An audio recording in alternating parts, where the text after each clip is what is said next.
माननीय मुख्यमंत्री professor doctor Manik महोदय, हमारा मीडिया का फ्रेंड्स है, जितने भी पब्लिक आया है, राजनगर का, गोश्त कमर का, बहुत सारे पब्लिक भी आया है, आप लोगों को भी, जो मेरे सामने जो स्कूल का स्टूडेंट है,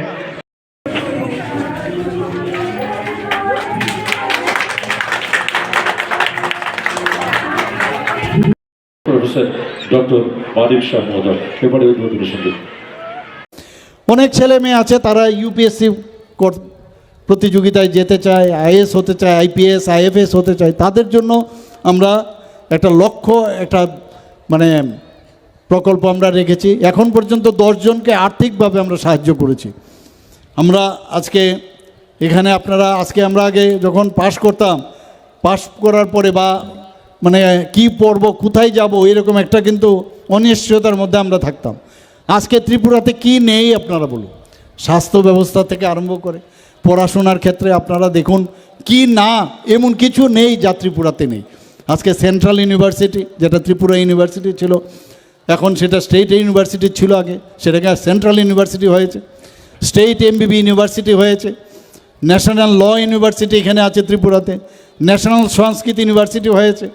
আমাদের ত্রিপুরাতে আজকে ল অ্যান্ড অর্ডার এত ভালো থাকার কারণে বাইরের থেকে প্রচুর যারা ইনভেস্টার্স আজকে আসছে এখানে, এই ত্রিপুরার মধ্যে তারা লগ্নি করতে আসছে, পড়াশোনার ক্ষেত্রেই হোক, স্বাস্থ্য ব্যবস্থায় হোক, সেখানে আসছে। কয়েকটা ইউনিভার্সিটি আপনারা এখানেও আপনারা দেখেছেন, কয়েকটা ইউনিভার্সিটি এই সাউথেও মানে অলরেডি শুরু হয়ে গেছে। সেখানে দম্মাদীপা ইউনিভার্সিটি এখানে হয়েছে সাবরুমে, এবং আরও সেটাকে বড়োভাবে করা যায় তার ব্যবস্থা হচ্ছে এখানে।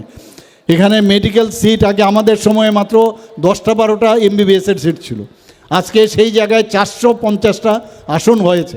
তো এই যে ছেলে মেয়েরা পাস করবে, তাদের গার্জিয়ানরা আজকে অন্তকে নিশ্চিন্ত থাকবে যে আমার ছেলে মেয়ে যদি এখানে ভালো করে সেই সুযোগ পায়, আরও 100টা আসন যাতে করা যায় তার জন্য ব্যবস্থা আমরা করছি। আরও মেডিকেল কলেজ হচ্ছে এখানে। এখানে এই আমাদের আমবাসার মধ্যে আমাদের কমিটমেন্ট ছিল যে ডিসি এলাকার মধ্যে একটা মেডিকেল কলেজ হবে, সেখানেও আমাদের অলরেডি ওখানে 200 থেকে 250-300 কোটি টাকা ওরা লগ্নি করবে।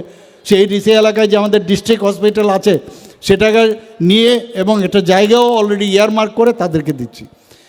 তাছাড়া এখানে সিজা হসপিটাল, ত্রিপুরাতে কিডনি ট্রান্সপ্লান্ট হয়েছে, 5টা কিডনি ট্রান্সপ্লান্ট হয়েছে। যারা দিয়েছে তারাও ভালো আছে, যারা নিয়েছে তারাও ভালো আছে, এবং যারা করেছে সিজা যারা হসপিটাল এবং মেডিকেল কলেজ আছে মণিপুরে, তাদেরকে জায়গাও দিয়েছি, আমি ভূমি পূজনও করেছি। তারাও প্রায় 900 কোটি টাকা এখানে বিনিয়োগ করবে এবং আস্তে আস্তে করে সুপার স্পেশালিটি স্টার্ট করছে এবং সেটাকেও মেডিকেল কলেজ করবে। তো আমাদের অলরেডি যে 3টা মেডিকেল কলেজ, এখানে 450টা, আরও 100টা হবে, তাহলে আপনারা বুঝুন এখানে ছেলে মেয়েদের কত সুযোগ সুবিধা হবে। ডেন্টাল কলেজের, গভর্নমেন্ট ডেন্টাল কলেজ একটা মাত্র বিডিএসের সিট ছিল, সেখানে আজকে 63টা আসন